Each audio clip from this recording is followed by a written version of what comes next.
To the Krishna. बच्चों, हमने अपनी लास्ट वीडियो में कॉनकेव मिरर के द्वारा और कॉन्वेक्स मिरर के द्वारा बनने वाली इमेजों के बारे में डिस्कस कर लिया है। तो आज का जो लेक्चर हम स्टार्ट करने जा रहे हैं वो हमारा है relation between F is to R, यानी F इक्वल टू R/2, यानी कहने का मतलब ये है कि फोकस और रेडियस ऑफ कर्वेचर में क्या रिलेशन होता है उसको आज हम देखने वाले हैं। ठीक है ना, तो उस टॉपिक को देख लेते हैं। तो पहले टॉपिक का नेम लिख लेते हैं, relation between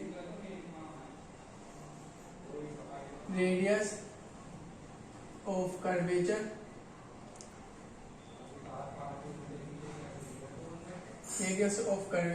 and focus length. ठीक है, हालांकि शॉर्ट में जो रिलेशन होता है वो हमारा होता है F इज टू R/2, या हम बोल सकते हैं R इज टू 2F। ये रिलेशन होता है इसमें। ठीक है, अब पर इसको हम प्रूव कैसे करेंगे कि इजीली से किस तरीके से प्रूव करेंगे। तो इसको प्रूव करने के लिए ना हम सबसे पहले क्या करेंगे, इसको प्रूव करने के लिए कॉनकेव मिरर को देखेंगे। तो फर्स्ट जो प्रूफ है वो हम देखेंगे बाय कॉनकेव मिरर। किसके द्वारा? बाय कॉनकेव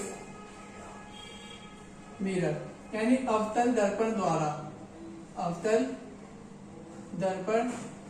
द्वारा। ठीक, इसको हिंदी में बोलेंगे वक्रता त्रिज्या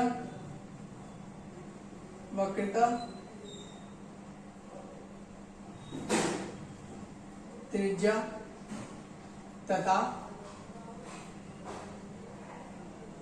फोकस दूरी, यानी वक्रता त्रिज्या तथा फोकस दूरी में संबंधी हेडिंग बनेगी। ठीक, ऊपर वाली रिलेशन ये होता है शॉर्ट में। हालांकि आपके सिलेबस में जो है बस इतना ही पोर्शन है। वो बोल देगा कि एक लेंस है जिससे रे आ रही है और उसकी फोकस लेंथ इतनी है, यानी आफ्टर रिफ्लेक्शन और फोकस होकर चले जाता है, और उस मिरर का जो रेडियस ऑफ कर्वेचर आ रहा है तब बनने वाला जो रिलेशन होगा वो क्या हो जाएगा, F इज टू R/2 हो जाएगा। वो डायरेक्ट शॉर्ट में लिखा हुआ है थ्योरी के अकॉर्डिंग। पर हम इसको प्रूव करके देखेंगे। प्रूव कैसे करेंगे, यानी प्रूव करके देखेंगे इसको कि हम इस फॉर्मूले को कैसे बनाएं। तो प्रूव करने के लिए हमने सबसे पहले मेथड का यूज करते हैं कॉनकेव मिरर के द्वारा। ठीक, और कॉनकेव मिरर में भी हम फर्स्ट रूल वाला यूज करेंगे जिसमें हमने इमेज फॉर्मेशन में फर्स्ट रूल देखा था। तो इमेज फॉर्मेशन में जो हमने फर्स्ट रूल देखा था उसने क्या बताया था, उसने बोला था भाई आप एक कॉनकेव मिरर ले लो। तो कॉनकेव मिरर ले लेते हैं। ठीक है, अब भैया हमारे वो 3 आदमी जरूर याद करके रखना, क्योंकि वो 3 आदमी हर बार पूछे जाएंगे, उनके बारे में पूछा जाएगा। अब मैंने उन तीनों यानी कॉनकेव मिरर बना लिया, और उस कॉनकेव मिरर को मैं नाम दे देता हूं M1 और M2। ठीक है, और ये हमारे कौन है, पोल भाई साहब, यानी मनीष पोल आ गए हमारे। मनीष पोल के पोल ले लिया हमने। ठीक, उसके बाद में बात करते हैं भाई, अब अगर मैं इस मिरर को एक इस तरीके से सर्किल फॉर्म में बनाऊं तो ये इतना ही तो पार्ट है इसका, है ना, और इससे जो ये सर्किल का पार्ट है उसका सेंटर भी होगा। तो यहाँ से लेके जो डिस्टेंस होती है यही हमारी रेडियस ऑफ कर्वेचर होती है। तो इस पॉइंट केस में मैं यहाँ पर रेडियस ऑफ कर्वेचर बना लेता हूँ जिसको R बोला जाएगा। ठीक, और दूसरी चीज, इन दोनों के मिडल पार्ट को क्या बोलते हैं, फोकस F। ठीक, तो आज का जो रिलेशन है वो इन्हीं दोनों के बीच में होने वाला है। और पोल P और फोकस पॉइंट के जो बीच की डिस्टेंस होती है उसको बोलते हैं फोकल लेंथ। ठीक है, और हमारी फोकस डिस्टेंस ये रेडियस ऑफ कर्वेचर में सेंटर ऑफ कर्वेचर आएगा, और सेंटर ऑफ कर्वेचर इन दोनों के जो बीच की डिस्टेंस होती है उसको बोलते हैं हम रेडियस ऑफ कर्वेचर R, यानी उसको कैपिटल R से डिनोट किया जाता है। तो हमें इस F और इस R में ही क्या निकालना है, रिलेशन निकालना है। ठीक है, अब रिलेशन निकालने के लिए हम क्या करेंगे, एक पैरेलल रे को इंसिडेंट कराएंगे इसके मिरर के पॉइंट B पर, यानी इंसिडेंट मिरर, सॉरी, इस रे को हम क्या करते हैं, मिरर पर इंसिडेंट करेंगे। ठीक, तो मैं इस रे का नाम रख देता हूं AB। हमें नहीं पता कहां से चल के आ रही है, हमें बस इतना पता है ये पैरेलल आ रही है।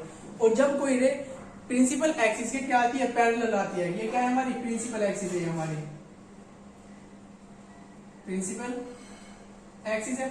अब जब कोई रे प्रिंसिपल एक्सिस के क्या आती है, पैरेलल आती है, तो किससे होके जाने वाली है वो होकर जाएगी हमारी फोकस से। ये फोकस से चली गई। तब इस केस में अगर मैं इस पॉइंट से सेंटर के बीच तक, यानी जो सेंटर ऑफ पॉइंट है इसका मिरर का, और इस पॉइंट बी से एक डॉट डॉट करके लाइन खींचू, तो हमें क्या मिलेगा, हमें ये एक नॉर्मल मिलेगा। क्यों, हमने पढ़ा था कि अगर कोई रे इंसिडेंट होती है और आफ्टर रिफ्लेक्शन होती है, तो उसके इंसिडेंट पॉइंट से एक परपेंडिकुलर लाइन खींच दे, वो भी कहां से, उस प्रिंसिपल एक्सिस से, तो वो हमारा नॉर्मल बनता है, ये नॉर्मल बनता है। तो इसी केस में अगर देखा जाए तो ये हमारा क्या है, इंसिडेंट रे, ये क्या है, रिफ्लेक्टेड। तो इन दोनों के बीच में अगर मैं इस पॉइंट से सेंटर तक एक लाइन खींचता हूं, तो ये नॉर्मल का वर्क करेगी, ठीक है।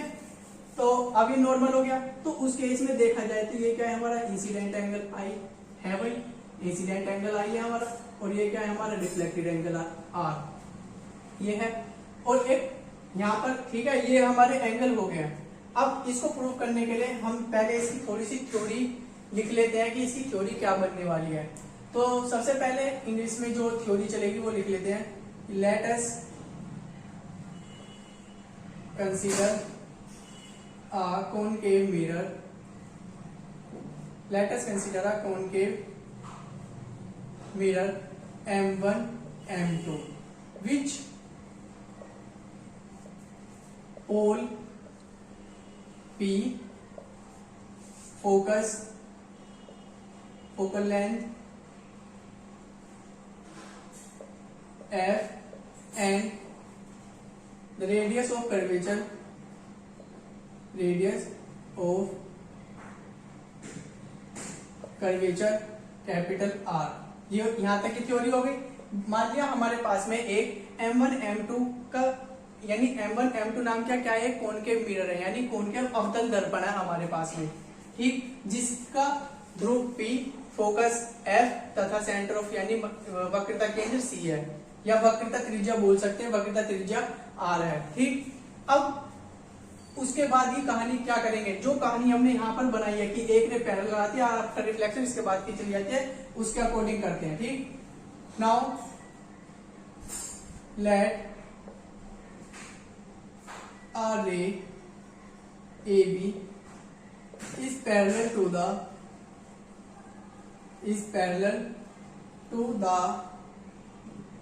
Principal axis.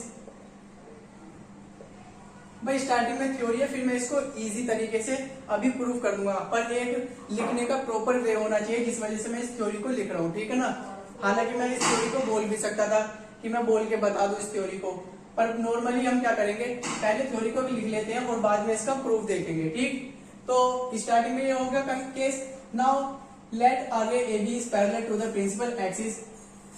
अब ये क्या है, यानी जो लाइट AB है ये प्रिंसिपल एक्सिस के क्या है, पैरेलल है, विच इज जो इंसिडेंट हो रही है। Now let a ray AB is parallel to the principal axis incident on a reflecting surface, on a reflecting surface of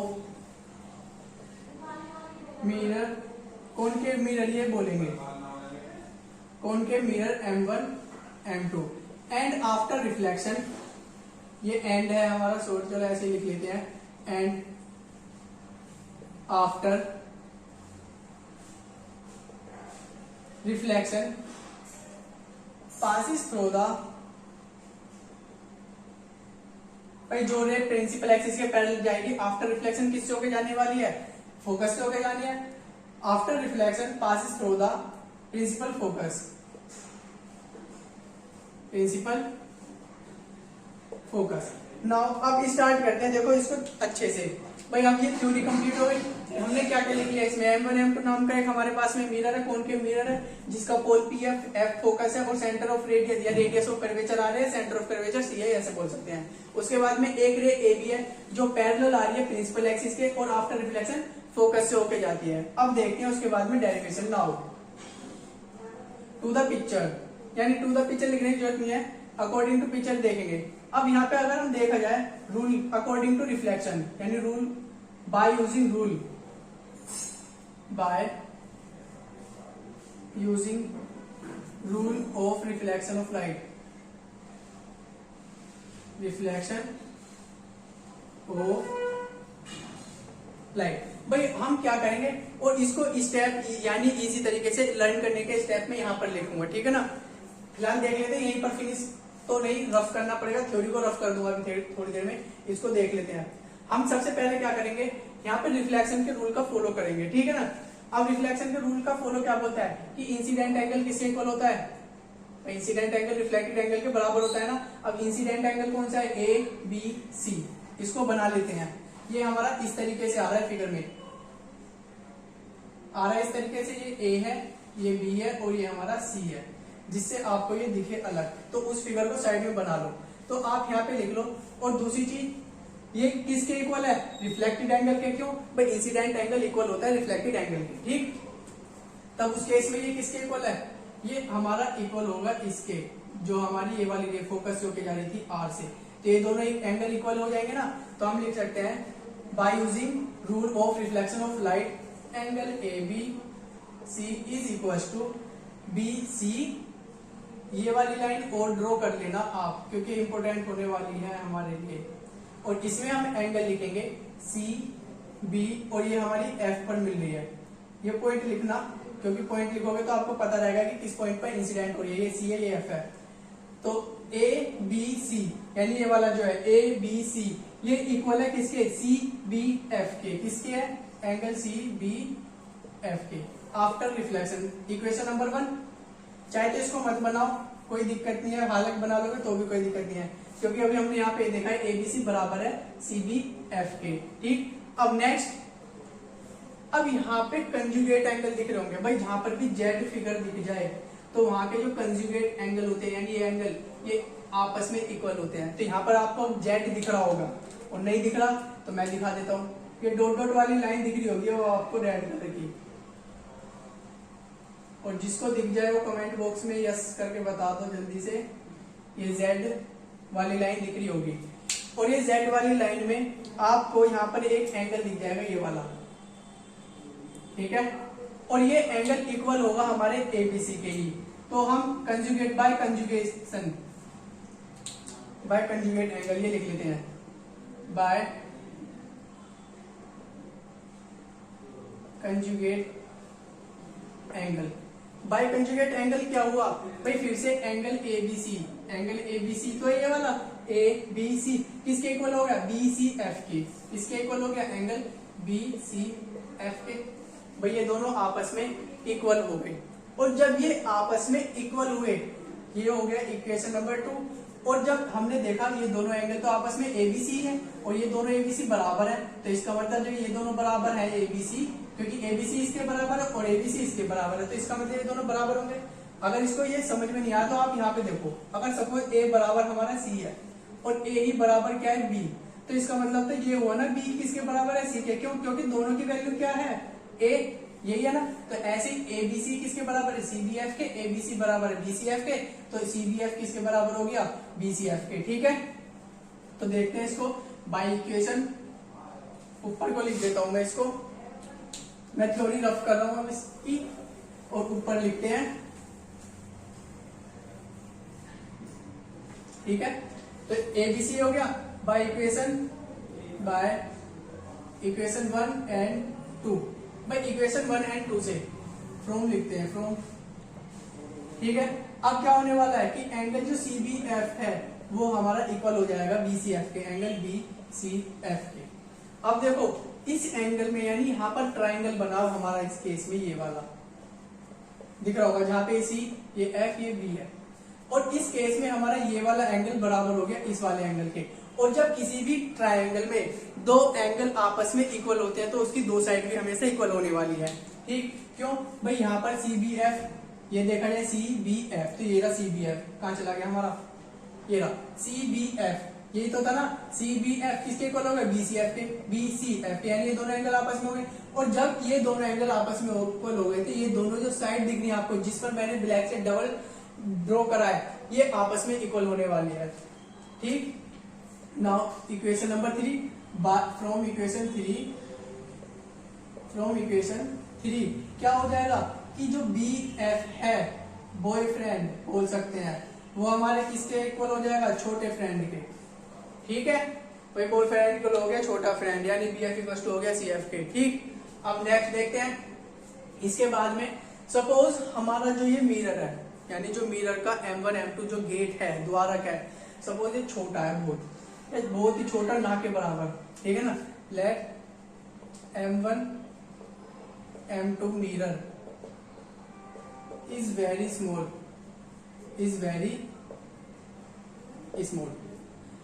अब देखो, जब ये हमने स्मॉल मान लिया कि भाई जो M1 M2 जो मिरर है ये बहुत छोटा है, ऐसे मान लो इतना सा है, इससे भी बहुत ही छोटा, ना के बराबर मान के चलो, तब उस केस में जो भी डिस्टेंस हम इसमें F से देख रहे हैं यहाँ तक की, वो सारी डिस्टेंस इस पोल से हो जाएंगी।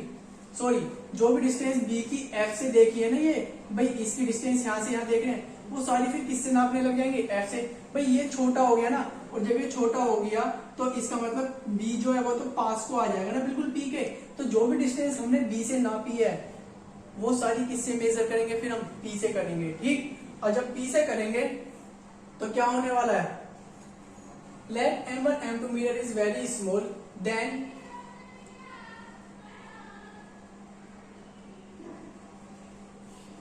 तब देखो, हाँ, यानी जो भी मिरर है छोटा हो गया, छोटा होने के बाद में जो भी डिस्टेंस हम B से कैलकुलेट कर रहे हैं वो P से करेंगे। ठीक, अब जब P से कैलकुलेट करेंगे तो इसका मतलब जो यहाँ पर हमारा PF है, PF नहीं BF है, वो किसके इक्वल हो जाएगा, PF के हो जाएगा। तो BF इक्वल हो जाएगा किसके, PF के। ठीक, क्यों भाई, जो B है वो हो जाएगा इक्वल P के, यानी जो B पॉइंट है ना ये P के इक्वल हो जाएगा यहाँ पर। ठीक, जो भी डिस्टेंस हम यहाँ पे B से नापे वो P से नापी जाएगी, तो B को इक्वल हो गया P के। तो इस केस में BF जो है किसके इक्वल हो गया, PF के इक्वल हो गया हमारा। ठीक, अब देखते हैं आगे क्या करना है। तो मैं इसके नीचे का पोर्शन रफ कर रहा हूँ। देखो, अब नेक्स्ट देखते हैं स्टेप क्या करना है हमें। अब इसमें फिगर यानी फिगर यूज होने वाली है नाउ, क्योंकि अब ये प्रूफ होने वाला है। भाई साहब रेड पेन से करते हैं इसको, यानी रेड मार्कर से करूंगा। अब देखो, यहाँ पर हम पीसी की बात करते हैं। ये जो पीसी डिस्टेंस है आपकी, ये दिख रही है ना पीसी, ये पीसी किससे मिलकर बनी है, ये पीसी हमारी मिलकर बनी है एफसी और एफपी के सम से, यानी पीएफ प्लस एफसी के सम से। भाई बन रही है ना ये जो पीएफ है, सॉरी ये जो पीसी है, अगर हम सीएफ को और पीएफ को आपस में क्या कर दे, सम कर दे इनका, तो हमारी पीसी मिलने वाली है। ठीक बात है, ठीक है, आगे देखते हैं। अब यहाँ पे अगर हम देखें पीएफ तो सही है, पर एफसी जो है, हमें एफसी का तो पता नहीं है ना भाई, एफसी कितनी है, पर हमें पीएफ पता है एफ है। तो हमने इसको अभी पर देखा है, जो यहाँ पर हमारा एफसी था, ये सीएफ लिख रखा है, इसको हमने इसको एफसी लिख लेते हैं। ठीक है, हालांकि सीएफ अगर लिखा हुआ है उसको लिखा रहने देना, काटना मत, मैं बस सेम की वजह से कर रहा हूँ। यहाँ पर जो एफसी है वो किसके इक्वल है, हमारा बीएफ के इक्वल है। और फिर जैसे ही हमने मिरर छोटा करा तो बीएफ किसके इक्वल हो गया, पीएफ के। तो देखा जाए तो जो हमारा एफसी है वो किसके इक्वल हो गया, हमारा पीएफ के हो गया। तो हम इस एफसी को क्या लिख सकते हैं, पीएफ लिख सकते हैं ना, ये हो जाएगा पीएफ, और ये क्या हो जाएगा पीसी। तो पीसी इक्वल टू कितना हो जाएगा, 2pf हो जाएगा। अब भाई यहाँ पे पीसी क्या है, पीसी डिस्टेंस कितनी है, आर, पीएफ डिस्टेंस कितनी है हमारी, एफ, 2f। तो ये हो गया हमारा प्रूफ। भाई ये था हमारा फर्स्ट कि रिलेशन को प्रूफ कैसे करें, r इज टू 2f, ये रहा r इज टू 2f, या हम इसको लिख सकते हैं f is equal to r/2, कि किसी भी मिरर के द्वारा जो फोकस लेंथ होती है, किसी भी मिरर के द्वारा उसकी बनने वाली इमेज की जो फोकस लेंथ होती है वो रेडियस ऑफ कर्वेचर की आधी होती है ना। ठीक, इसको नोट कर सकते हैं। और इसका हम सेकंड मेथड देखेंगे किसके द्वारा, बाय कॉन्वेक्स मिरर। ठीक, तो मैं इसको रफ करने जा रहा हूं।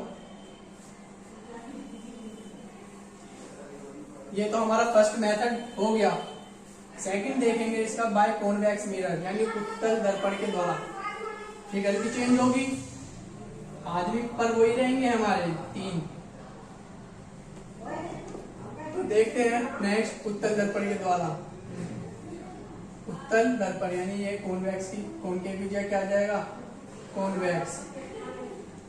ठीक है, तो देखो सेकंड देखते हैं इसका। ठीक है ना, इसमें नए आदमी लाने वाले हैं, फिगर भी नहीं है। तो देखो अब इसकी फिगर बना लेते हैं। सबसे पहले उसके लिए हमें क्या चाहिएगा, एक कॉन्वेक्स लेंस चाहिए। तो कॉन्वेक्स लेंस बना लेते हैं। ये आ गया हमारा कॉन्वेक्स लेंस, और ये आ गई हमारी प्रिंसिपल एक्सिस बाबू।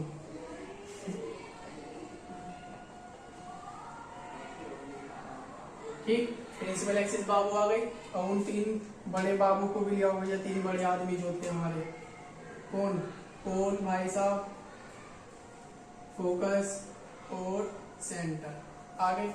भाई रूल फर्स्ट का ही यूज करेंगे, और किसी का नहीं करने वाले। भाई एक रे है, ये रे कैसी है, ए बी पैरेलल आ रही है, और जब रिफ्लेक्ट होगी तो ऐसा लगेगा जैसे ये फोकस से आ रही है, ऐसी लगेगा।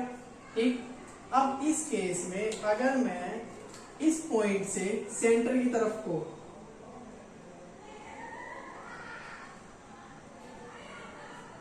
ऐसे एक लाइन खींच दे, यानी इस पॉइंट से सेंटर ऑफ कर्वेचर का जो पॉइंट है, जैसे सेम हमने किसमें करा है, कॉनकेव मिरर में करा है ना, सेम उसमें ऐसे ही करने वाले हैं सेम।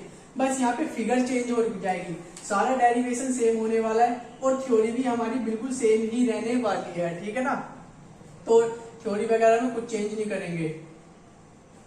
इसको पॉइंट दे देते हैं हम डी, कि डी पॉइंट से होके चली जाती है। अब देखो यहाँ पर ये क्या है हमारा, इंसिडेंट एंगल आई, ये रिफ्लेक्टेड एंगल आर। ठीक है, और कुछ बाकी के एंगल जो यहाँ पर हमारे बनेंगे उनको मैं तभी बनाऊंगा। अगर मैं बात करूं देखो इसकी थ्योरी की, तो थ्योरी बिल्कुल सेम है, बस आप वहां पे थोड़ा सा चेंज कर देना। जहां पर मैंने ये बोला था ना कि after reflection it is passes through the focus point, तो आप लिख देना it after reflection, after reflection passes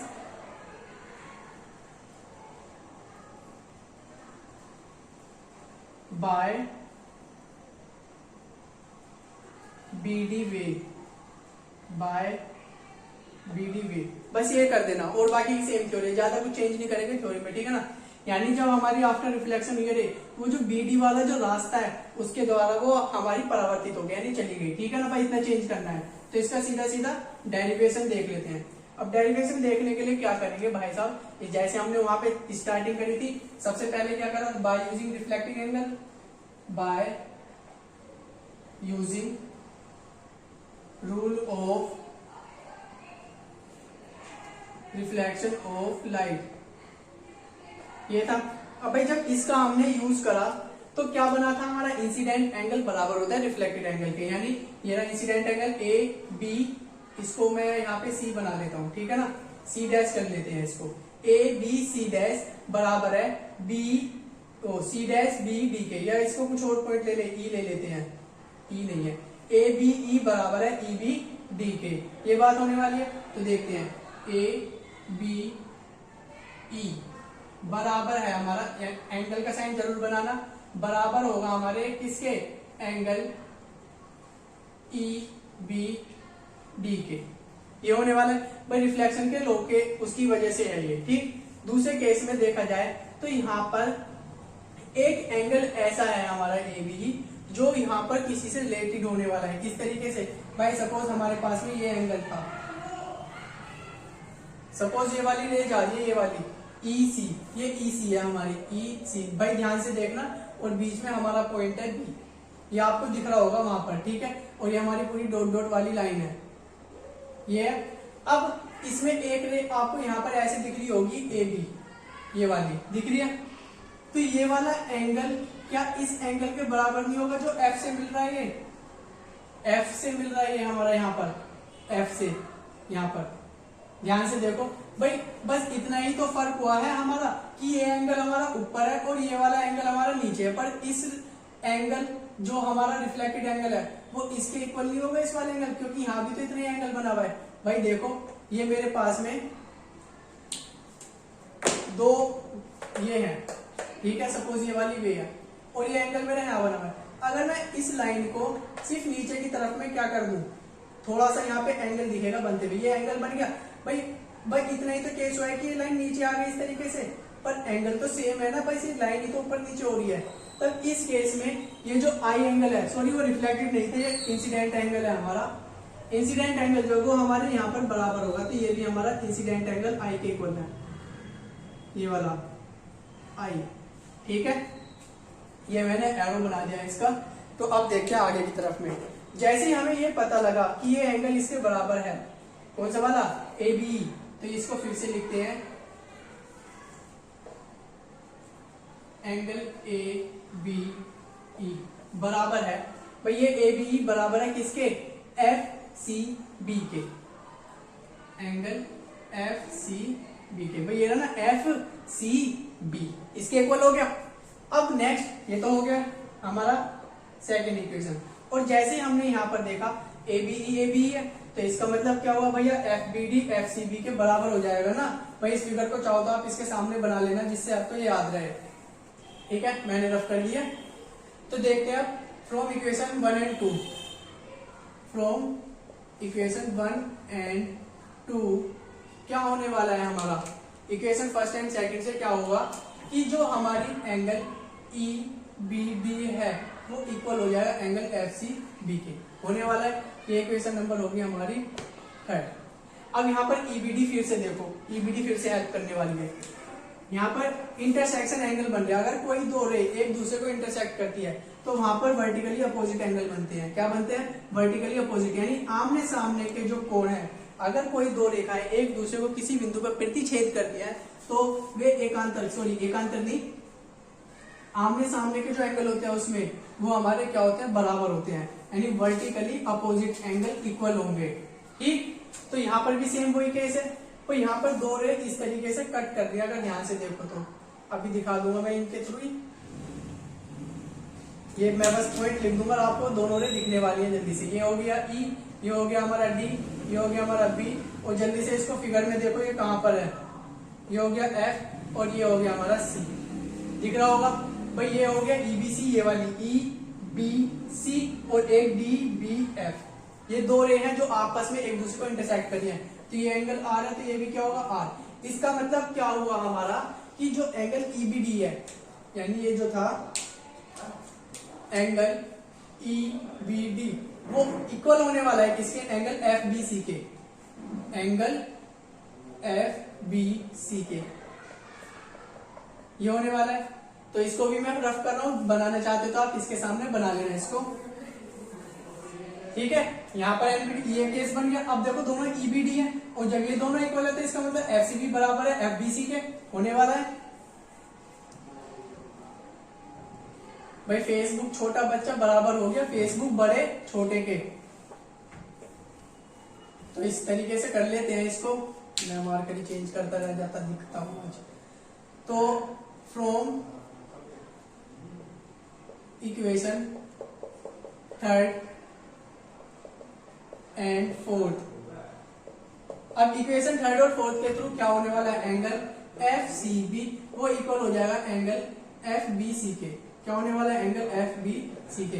अब आपको ये साफ साफ दिख रही होगी कौन सी वाली फिगर है, ये वाली है, ये वाली फिगर है हमारी।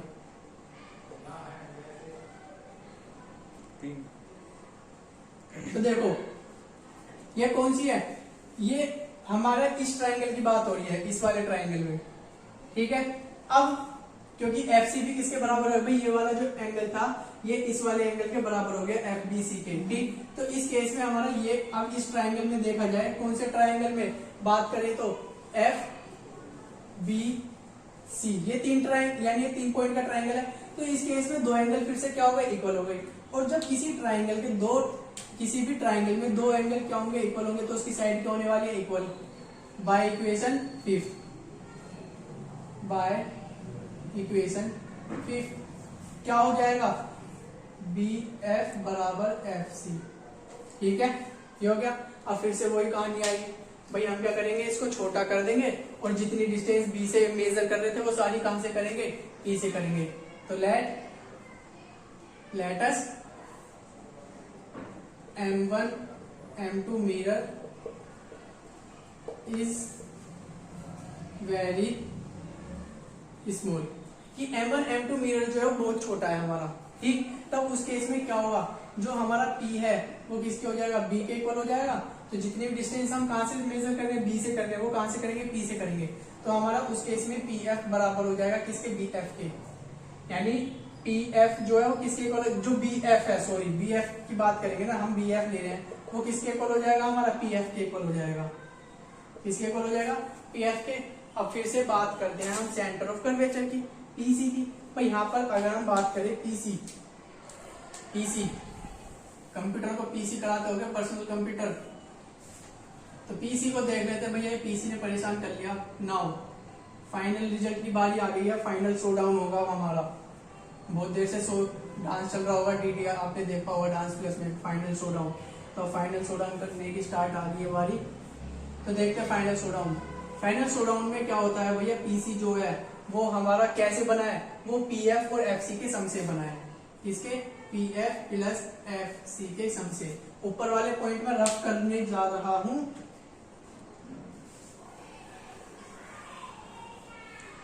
अरे इसको तो लिखा रहने देते, क्या था यहाँ पर, BF इक्वल्स टू FC, ठीक है, क्योंकि इनका भी यूज होगा ना। ये इक्वेशन नंबर हमारी क्या बनी थी, वो 5 थी। अगर इक्वेशन देख लेना, हालांकि हो सकता है मैं गलत लिख दूं, ये 6-7 इक्वेशन, ठीक है। तो PC बराबर PF प्लस FC हो गया भाई। अब PF बराबर FC तो हो गया। अब हमें PF का तो पता ही है ना, हालांकि मैंने यहाँ पर लिखा नहीं है, लिख देता हूँ। P से F तक की डिस्टेंस क्या होती है भाई, P से F तक की डिस्टेंस फोकस, और C तक की डिस्टेंस क्या होती है, वो होती है हमारी R, ठीक है। तो अब यहाँ पे देखो भाई, हमें FP के बारे में तो पता है, FF पर FC के बारे में नहीं पता।